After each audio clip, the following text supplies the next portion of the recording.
Kaya Mrs. K, Ano pang hinihintay nyo? Tara!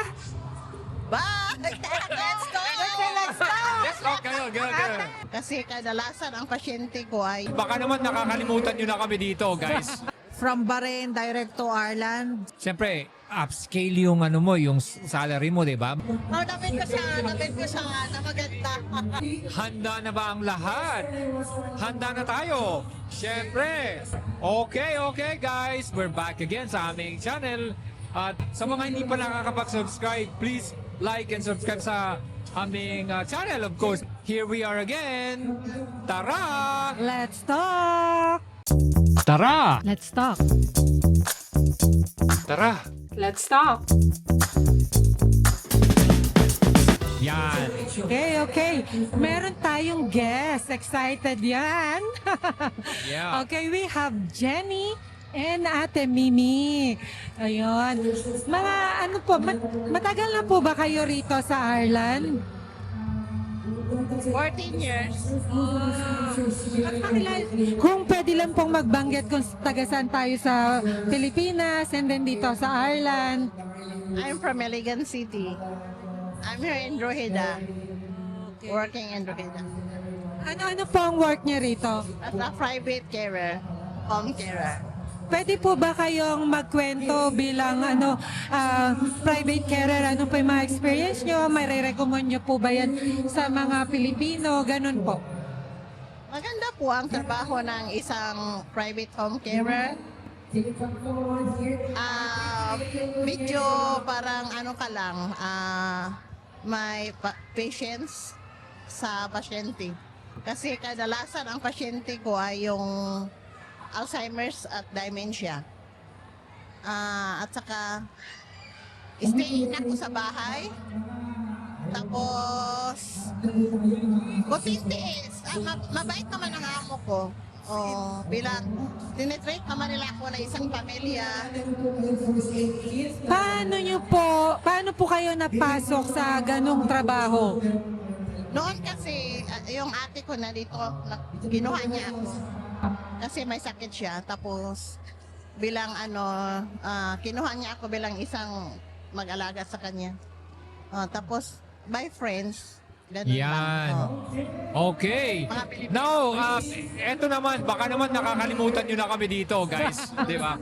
Maingay kasi dito sa sa event na to, kaya parang na-out of focus kami. Akala ko nga, kayo na lang nag-usap yan eh. Grabe naman, oh. I'm trying to na magkwento si ate kasi konti-konti lang yung sagot niya. Eto, abangan nyo. Eto naman yung aking katabi, di ba? Now, pwedeng pa kayo-introduce ang name natin at saka gano'n na ba tayo katagal sa Ireland? Ano ba yung ating mga pinagkakabisihan dito sa lupa ng Irish, kumbaga? Magandang hapon po sa inyo lahat. Ako po my name is Jenny Lynn de la Cruz. So, I came here in Ireland last 2022, year 2022.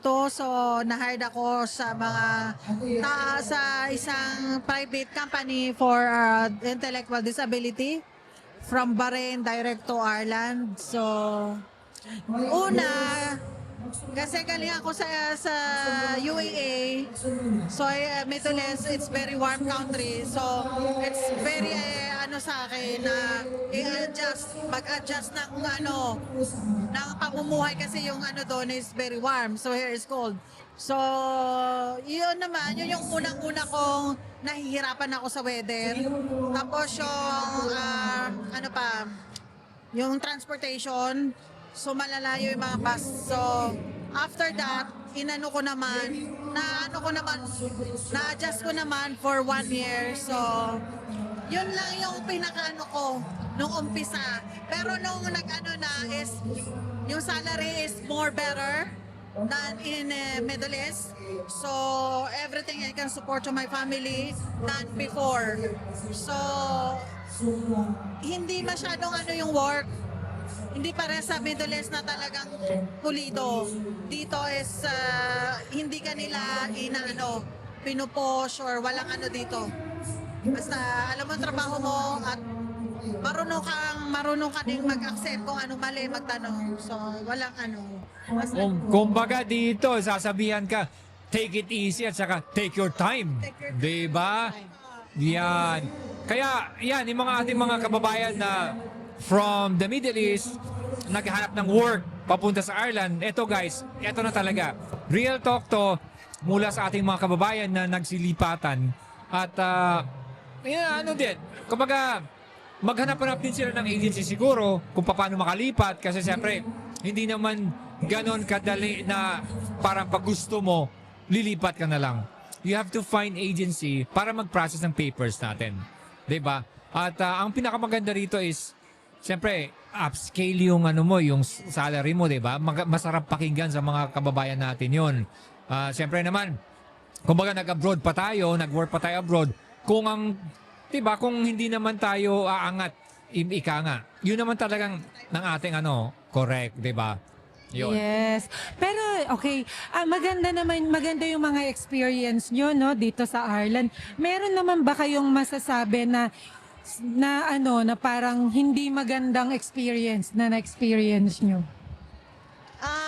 Yung unang dating, syempre, wala pang masyadong, ako kasi private, wala akong agency, by friends lang. Mahirapan ako sa pagpaghanap ng trabaho, pero kunting tiis lang. Yung una, nag-cleaner muna ako, tapos, mabait naman ang mga tao dito, hindi naman di ba? Tapos, saka na ako by friends to friends Filipino. Nasa lang yan, diskarte ng buhay. Yeah. Kaya talagang masaya yung nagjo-join sa mga party na ganito. Madami kang nakikilala. Oo. Hi guys, I'm Crystal Bello. Your health is the foundation of everything you want to build. Your energy, your confidence, your productivity, your mood, your relationships, your future. When your body feels good, everything in your life gets better. And that's why I'm passionate about the Feel Great system. It's a simple, science-backed way to support your metabolism, balance your blood sugar, reduce your cravings, and help you lose weight naturally without depriving yourself or doing extreme diets. Most people don't need more restriction. They need a system that works with their body, not against it.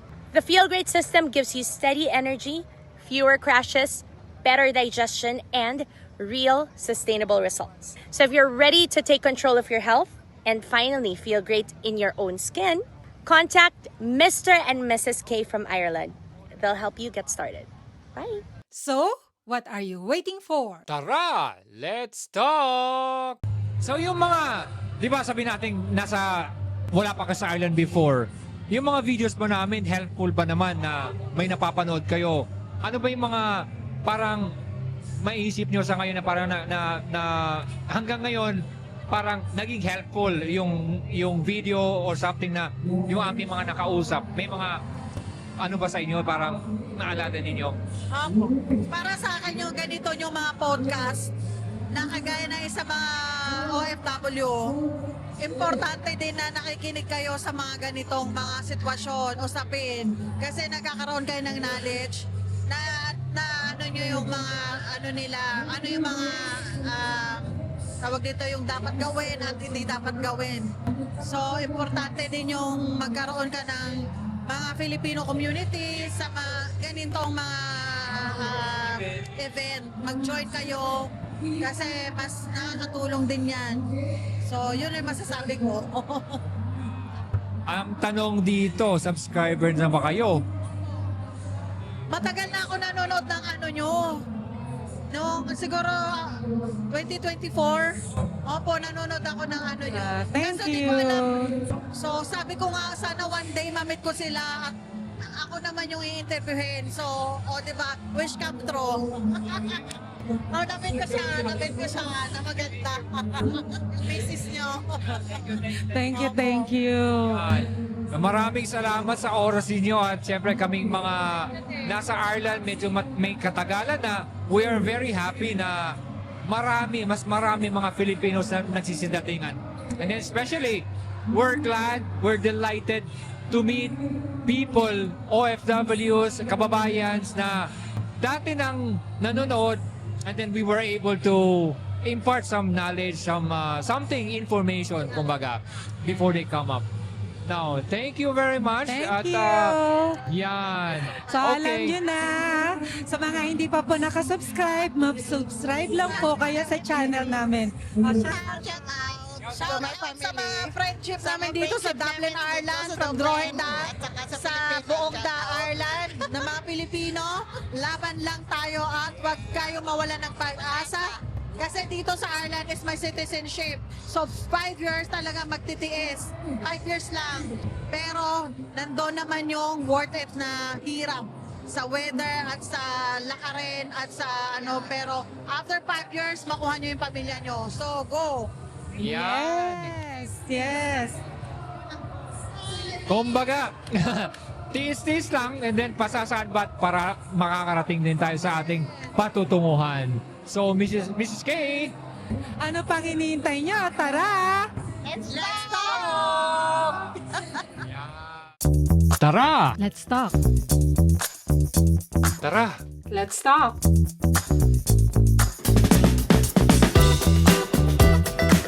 Kaya Mrs. K, Ano pang hinihintay nyo? Tara! Bye! Let's go! Let's go! let's go, kayo.